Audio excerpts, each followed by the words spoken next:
वंदे मातरम। बहुत स्वागत है आप सभी का नेटवर्क 10 पर। आपके साथ मैं हूं मनीषा शर्मा। मुख्यमंत्री योगी आदित्यनाथ ने बाढ़ नियंत्रण एवं बचाव विषय पर समीक्षा बैठक कर अधिकारियों को 30 जून तक सभी तैयारियां पूरी करने के निर्देश दिए। साथ ही उन्होंने इस दौरान ये भी कहा कि बाढ़ एक आपदा है और इस आपदा में जनहानि को न्यूनतम स्तर पर ले जाने के लिए हमें कार्य करना होगा। ये रिपोर्ट देखिए।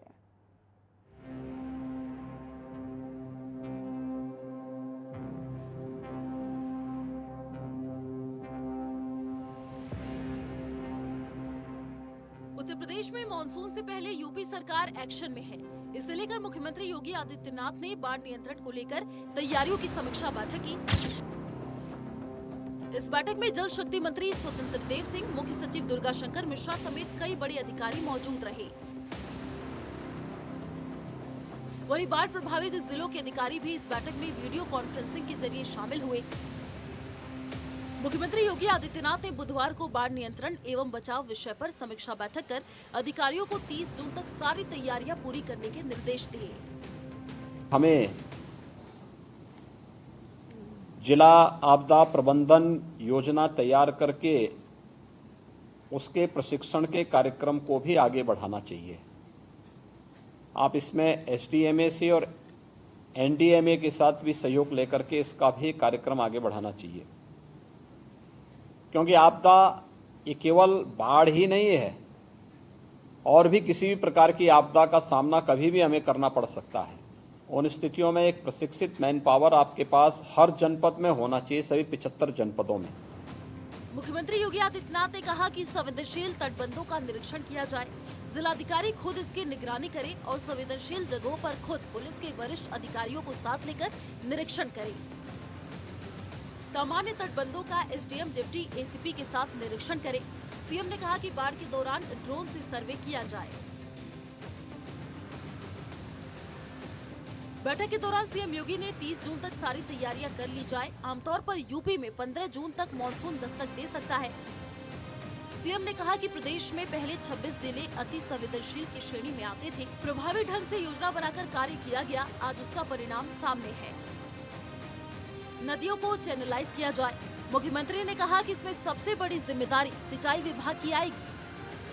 डिस्ट्रिक्ट मिनरल फंड के साथ साथ हमें इस बात को भी देखना चाहिए कि हम उसको कैसे जिले स्तर पर आपदा प्रबंधन के कार्यक्रम को एक ठोस योजना बना करके पूरे जनपद को न केवल बाढ़ बल्कि किसी भी प्रकार की अन्य आपदा से पूरी तरह बचाव करने की स्थिति में जनपद स्तर स्वयं जिला अपने स्तर पर स्वावलंबी कैसे बने, इस दिशा में हमारा पूरा फोकस होना चाहिए। यूपी में बारिश को लेकर मौसम विभाग ने अलर्ट जारी किया है। इस क्रम में राज्य के 44 जिलों में बारिश का अलर्ट मौसम विभाग ने जारी किया है। इन जिलों में मुख्यतः पीलीभीत, बरेली, रामपुर, शाहजहांपुर, लखीमपुर खीरी, सीतापुर, बहराइच, श्रावस्ती, बलरामपुर, सिद्धार्थनगर,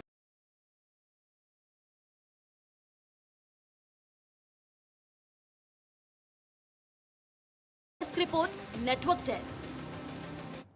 और वहीं नोएडा में 4 डेटा सेंटर पार्क की स्थापना के प्रस्ताव को मंजूरी मिल गई है। दरअसल जानकारी के अनुसार इस प्रस्ताव को मुख्यमंत्री की अध्यक्षता में हुई कैबिनेट की बैठक में डेटा सेंटर नीति 2021 के तहत मंजूर किया गया है।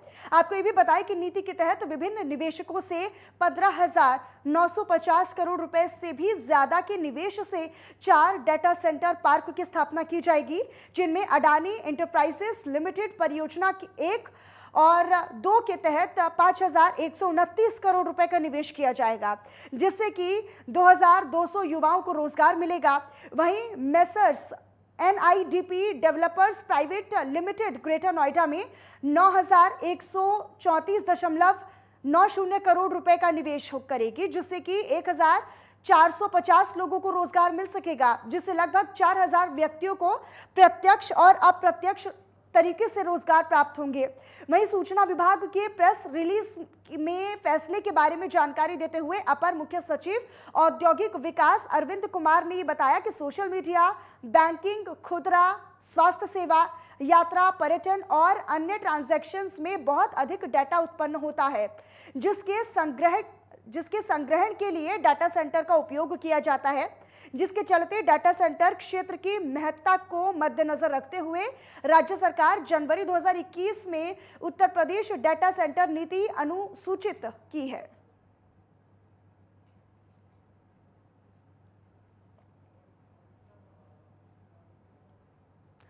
एटा के सपा नेता और अलीगंज के पूर्व विधायक रामेश्वर सिंह यादव और उनके भाई पूर्व जिपन अध्यक्ष पर प्रशासन का शिकंजा कसता ही जा रहा है। दरअसल आपको बताएं कि रामेश्वर सिंह यादव की गिरफ्तारी के बाद उनकी संपत्तियों को कुर्क किया जा रहा है, जिसके बाद ये कार्रवाई और सख्ती से की जा रही है। आपको बताएं कि एटा में गैंगस्टर के आरोपी सपा नेताओं समेत जिले में सपा पर भी बड़े प्रहार की तैयारी मंगलवार को हुई है और कुर्की कार्रवाई के तहत दी गई चेतावनी के तहत समाजवादी पार्टी के जिला कार्यालय को खाली करा दिया गया। आपको ये बताएं कि पूर्व विधायक रामेश्वर सिंह यादव और उनके भाई की 29 करोड़ रुपए की संपत्तियों को कुर्क कर जब्त करने की कार्रवाई डीएम के आदेश पर की जा रही है। इसमें सपा का जीटी रोड पर डाक बंगालिया के पास एक जिला कार्यालय भी शामिल है।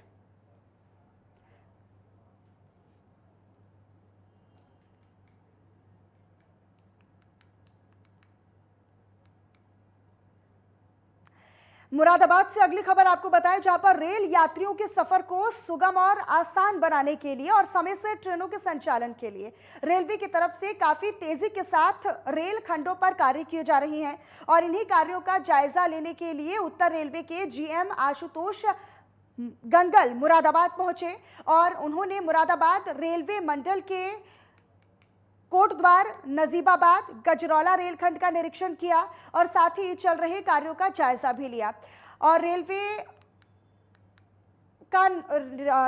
यूनिट का निरीक्षण कर स्थानीय रेल कर्मचारियों से तमाम चीजों की जानकारी भी हासिल की।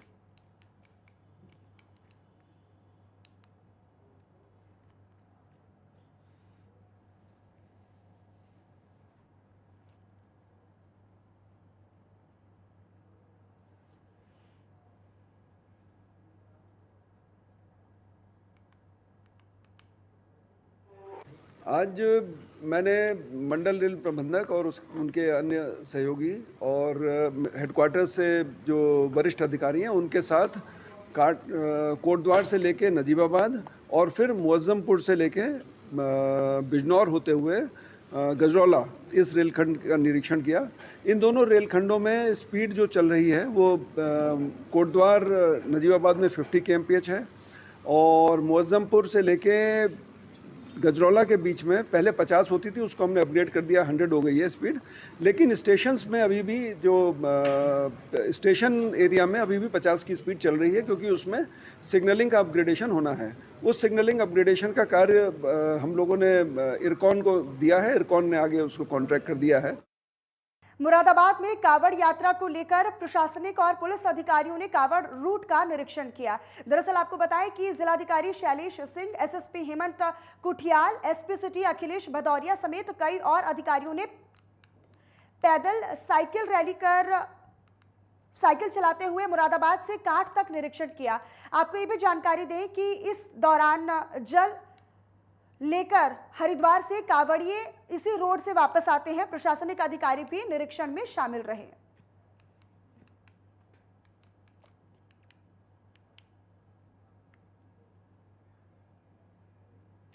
और वहीं यूपी के सहारनपुर में 29 जून से पर्यावरण प्रदूषण नियंत्रण के लिए अभियान की शुरुआत की गई और अभियान के तहत लोगों को जागरूक करने का काम किया और लोगों से अपील की जा रही है लगातार कि पर्यावरण को बचाने के लिए प्लास्टिक और पॉलीथीन का प्रयोग बिल्कुल ना करें, क्योंकि पर्यावरण को सबसे ज्यादा पॉलीथीन और प्लास्टिक से ही नुकसान पहुंचता है। सहारनपुर प्रदूषण नियंत्रण डीसी पांडे और नगर अपर आयुक्त राजेश यादव के नेतृत्व में जनता को जागरूक करने के लिए यह अभियान 29 जून से लेकर 3 जुलाई तक चलाया जाएगा। ये पूर्व से निर्धारित कार्यक्रम है भारत सरकार के द्वारा किया गया कि जो पर्यावरण की इतना प्रदूषण बढ़ता जा रहा उसको नियंत्रित करने के लिए एक कार्यक्रम रेस बनाया गया, जिसके अंतर्गत दिनांक 29 जून से 3 जुलाई तक प्रतिदिन जन जागरूकता का कार्यक्रम चलाया जाएगा। पब्लिक को पहले हमें जागरूक करना होगा कि किस तरीके से वो प्लास्टिक का प्रयोग न करे और दैनिक जीवन में वह सामग्री प्रयोग करना शुरू करे जो रिसाइकिलेबल है। उसी के लिए जागरूकता अभियान के तहत आज रैली निकाली गई। यह रैली 3 तारीख तक लगातार निकाली जाएगी। 1 जुलाई 2022 से जो सिंगल यूज प्लास्टिक है उसको बैन किया गया है सरकार की तरफ से, और उसी के संबंध में जन जागरूकता रैली रेस के माध्यम से ये प्रथम दिन है आज किया जा रहा है। इसमें जो सिंगल यूज प्लास्टिक है, जैसे प्लास्टिक के जो यूज होते हैं कटलरी के जितने सामान हैं, और जो मिठाई के डिब्बे या सिगरेट के पैकेट या और चीज़ों में रैप करने वाले हैं जिन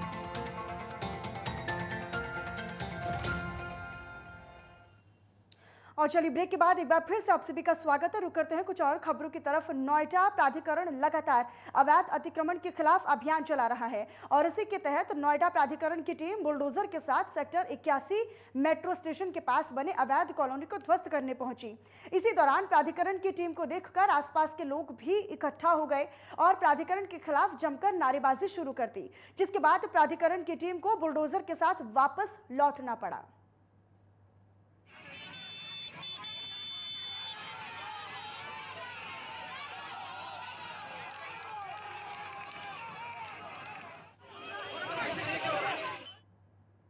मुजफ्फरनगर में पुलिस को बड़ी सफलता हासिल हुई है। दरअसल मुठभेड़ के दौरान एक अंतरराज्यीय पशु चोर के पैर में गोली लग गई। हालांकि पकड़े गए चोर का साथी पुलिस की नजरों से भागने में कामयाब रहा। वहीं पुलिस ने चोर के कब्जे से एक पिकअप, उसमें लदी हुई 2 भैंस और अवैध तमंचा बरामद किया है, जिसके बाद पुलिस ने ये जानकारी देते हुए बताया कि चोर कई मामलों में वांछित चल रहा था। नई मंडी कोतवाली पुलिस को ये जानकारी मिली थी कि सिसोना रोड से होकर कुछ पशु तस्कर गुजर रही हैं कि इसी दौरान पुलिस ने चेकिंग अभियान चलाया। तभी पुलिस को एक पिकअप आती दिखाई दिया, जिसके बाद मुठभेड़ के दौरान चोर को गिरफ्तार किया गया।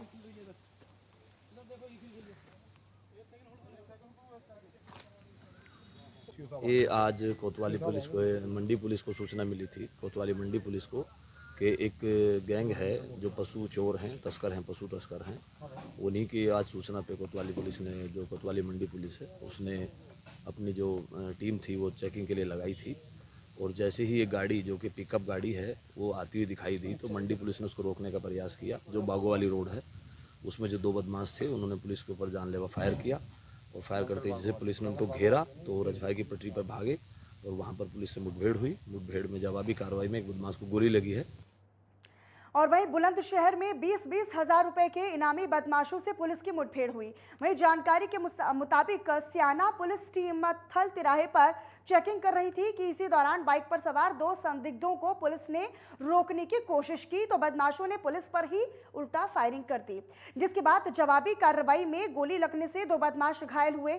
वहीं इस मुठभेड़ के दौरान दोनों घायल बदमाशों को CHC सियाना में इलाज के लिए भर्ती करा दिया गया, जबकि पुलिस ने बदमाशों के कब्जे से अवैध असलहा, कारतूस और बाइक बरामद कर ली है। वहीं जानकारी के मुताबिक दोनों बदमाशों पर गैंगस्टर एक्ट समेत खुर्जा नगर कोतवाली में 3 मुकदमे पहले से ही दर्ज हैं।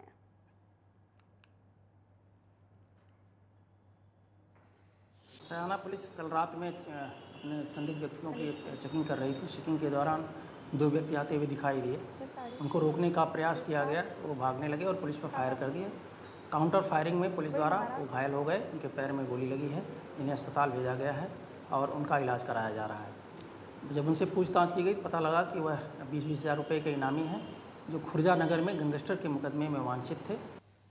और वहीं बुलंदशहर से अगली खबर आपको बताएं, जहां पर 3 युवकों ने मां समेत 2 बेटियों का अपहरण किया, जिसके बाद पीड़ित अपनी पत्नी और बेटियों की तलाश में अधिकारियों के दफ्तर के चक्कर काट रहा है और इसी के साथ उसने CM योगी आदित्यनाथ से भी मदद की गुहार लगाई है।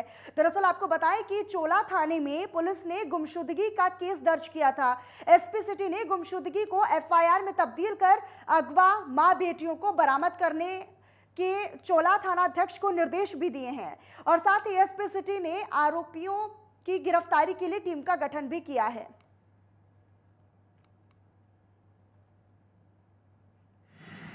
हाँ, ये चोला क्षेत्र का एक प्रकरण अभी संज्ञान में आया है। इसमें वैधानिक कार्रवाई कराई जा रही है और एक टीम गठित करके इनकी बरामदगी का प्रयास किया जा रहा है। इसमें अभी तक कोई मुकदमा दर्ज हुआ है? नहीं, अभी इसका थानाध्यक्ष से मेरी बात हुई है। इसमें गुमशुदगी दर्ज है लेकिन इनको अभियोग पंजीकृत करने के लिए निर्देशित कर। हापुड़ की बाबूगढ़ पुलिस ने हत्या के आरोप में फरार चल रहे एक आरोपी को धर दबोचा है और इस आरोपी पर 25,000 का इनाम पहले से ही घोषित था। दरअसल ये बताया गया कि इस आरोपी ने साल 2015 में एक हत्या को अंजाम दिया था। इस मामले में पहले ही 3 लोगों को गिरफ्तार किया जा चुका है और गिरफ्तार आरोपी पहले भी 3 हत्याएं कर चुका है।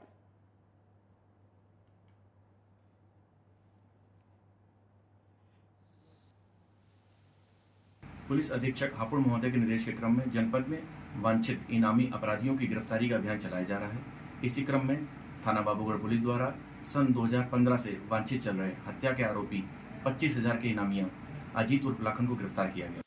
बरेली में पत्नी पर तेजाब से हमला करने वाला आरोपी पति को पुलिस ने गिरफ्तार कर लिया है। दरअसल आपको बताएं कि आरोपी पति ने थाना किला क्षेत्र अंतर्गत अपनी पत्नी पर तेजाब से हमला कर दिया था।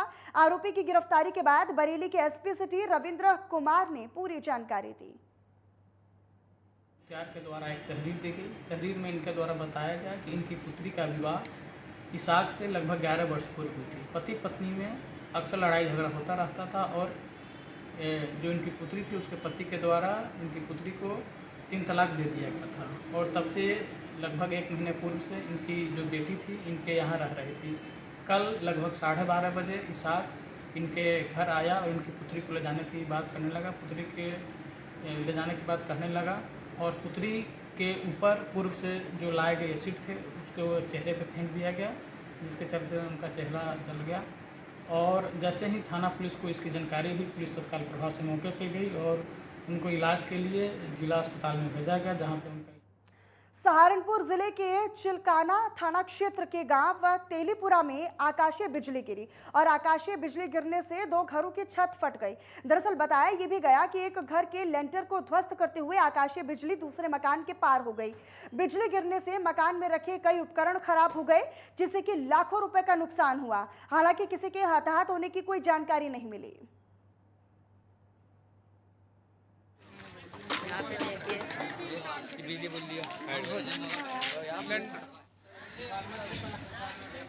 बागपत के दोघट थाने के मालखाने से रिवॉल्वर गायब होने और अभद्रता करने के आरोप में तत्कालीन हेड मुहर्रिर के खिलाफ मुकदमा दर्ज किया गया, जो कि 15 दिन से मालखाने की चाबी लेकर थाने से गैर हाजिर है। हेड कांस्टेबल मामचंद की दोघट थाने में हेड मुहर्रिर के पद पर लंबे समय से तैनाती रही है और फरवरी 2021 में ट्रांसफर गाजियाबाद उनका हुआ था और वर्तमान में मधुबन बापूधाम थाने में वो तैनात हैं।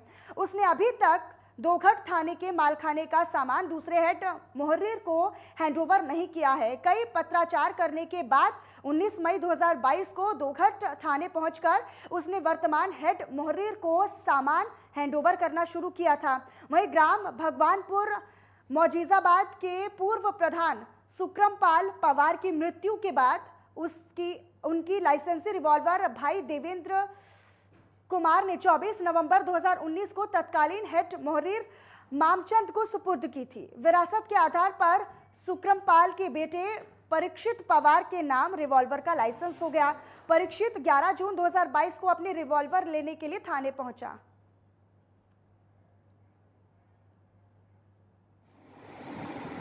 पवार, मैं मौजीजाबाद नंगल भगवानपुर का रहने वाला हूँ। मेरे पिताजी के नाम पर एक शस्त्र लाइसेंस था जो कि दोघट थाने में जमा था। वो विरासत के रूप में मेरे नाम ट्रांसफ़र हो गया। जब मैं अपने शस्त्र को लेने के लिए दोघट थाने में गया तो वहाँ पे हेड कांस्टेबल मामचंद ने उसे देने से मना कर दिया और मेरे साथ अभद्र टिप्पणी की, गाली गलौज की, जिसकी वीडियो व ऑडियो रिकॉर्डिंग मेरे पास मेरे फ़ोन में है। कप्तान साहब के पास भी मैंने पेन ड्राइव डलवा के वो दी, उनकी शिकायत दी। इसकी शिकायत मैंने मेरठ भी की, कमिश्नर साहब के पास, डीएम साहब के पास भी। अब तक कोई निस्तारण नहीं निकल पाया उसका। नोएडा में हादसों में कमी लाने और बेहतर यातायात के लिए मंगलवार से सर्वे शुरू होगा। आपको बताएं कि लखनऊ के क्षेत्रीय नगर और पर्यावरण अध्ययन केंद्र समेत अर्बन लिंक की टीम इस सर्वे को करेगी और इसके लिए भौगोलिक सूचना तकनीक और दुर्घटना के आंकड़ों का सहयोग भी लिया जाएगा। आपको बताएं कि सेक्टर 14A स्थित डीपीसी यातायात कार्यालय में सोमवार को इस संबंध में एक बैठक भी हुई। डीसीपी यातायात गणेश साहा ने इस बैठक के दौरान ये बताया कि अध्ययन केंद्र के रोड सेफ्टी और यातायात के विशेषज्ञ अरबाब अहमद और सोनम गुप्ता ने प्रस्तुतिकरण किया। उन्होंने ये भी जानकारी दी और कहा कि सड़क हादसों को कम करने और यातायात को और बेहतर और मजबूत बनाने के प्रयासों की कड़ी में आगे बढ़ते हुए तकनीक का सहारा लिया जाएगा। भौगोलिक सूचना तकनीकी के जरिए पता किया जाएगा कि किस स्थान पर पार्किंग के कारण यातायात प्रभावित हो रहा है, पार्किंग को और किस तरीके से किस जगह पर स्थानांतरित किया जा सकता है, किन स्थानों पर पार्किंग में बदलाव किया जाना बेहद जरूरी है। इसके अलावा रोड इंजीनियरिंग में क्या सुधार होने चाहिए, किन जगहों पर यू टर्न में बदलाव किया जाना चाहिए और कहां-कहां पर यू टर्न बंद किए जाने चाहिए, चौराहों में बदलाव, ब्लैक स्पॉट खत्म करने आदि ये जो मुद्दे हैं वो शामिल होंगे। यह यातायात व्यवस्था को काफी बेहतर बनाने में सहायक साबित होगा।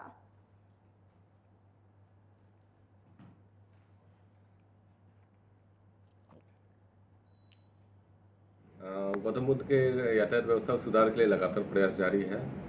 अभी कुछ दिन पहले लखनऊ की एक टीम है जो रोड सेफ्टी पे काम करती है, उनके द्वारा प्रस्तुतिकरण दिया गया। उसमें उन्होंने दिखाया कि हम कैसे रोड को जीआईएस तकनीक के माध्यम से आइडेंटिफाई करते हैं कि कौन कौन से स्पॉट है। उनको कुछ डेटा हमारी तरफ से भी चाहिए था, तो हमने उनको कहा है कि हम अपने जो डेटा आपको रिलेवेंट है, डेटा आपको चाहिए वो हम आपको देंगे। उसके आधार पर कुछ इन्वेस्टिगेशन और रोड इंजीनियरिंग के सर्वे करना चाहते हैं। हमने दोनों प्राधिकरणों से भी उनको बातचीत करने के लिए कहा है। और वहीं गाजियाबाद जीआरपी रेलवे पुलिस ने मोबाइल लूटने वाले गिरोह को पकड़ने में बड़ी सफलता हासिल की है। दरअसल गिरफ्तार किए गए आरोपी चलती ट्रेन में गेट पर बैठकर मोबाइल चलाने वाले लोगों से मोबाइल लूट करते थे और इस गैंग के 2 शातिर लुटेरों को पुलिस ने गिरफ्तार कर लिया है। इनके कब्जे से लूटे गए 12 मोबाइल फोन भी बरामद किए गए हैं और साथ ही साथ 2 फोन को जीआरपी पुलिस ने ट्रेस भी कर लिया है, जो कि साहिबाबाद इलाके में रहने वाले लोगों से लूटे गए थे। दरअसल लूटे गए मोबाइलों की कीमत लगभग 1,80,000 के आसपास आंकी जा रही है। आज हमारी एसआरपी महोदया श्रीमती अपर्णा गुप्ता के निर्देशन में अपराधियों के विरुद्ध अभियान चलाया जा रहा था। इसी संबंध में हमारे यहाँ 2 घटनाएं लास्ट 36 घंटे में हुई है, जिसमें 2 मोबाइल लूटे गए थे साहिबाबाद क्षेत्र से। इनको 36 घंटे के अंदर 2 अभियुक्त शमीम और प्रेम को गिरफ्तार किया गया। दोनों लूट के मोबाइल इनसे बरामद किए गए और इनसे 10 अन्य मोबाइल भी बरामद हुए हैं, जिनकी कुल कीमत 1,80,000 रुपये है। यह टीम के लिए बहुत अच्छी बात है कि उनके द्वारा 36 घंटे के अंदर 2 लूट का पर्दाफाश किया गया और 2 अभियुक्तों को गिरफ्तार किया गया। और चलिए फिलहाल इन्हीं तमाम खबरों के साथ पश्चिमांचल लाइव में बस इतना ही, लेकिन आप बने रहिएगा नेटवर्क 10 के साथ। जय हिंद।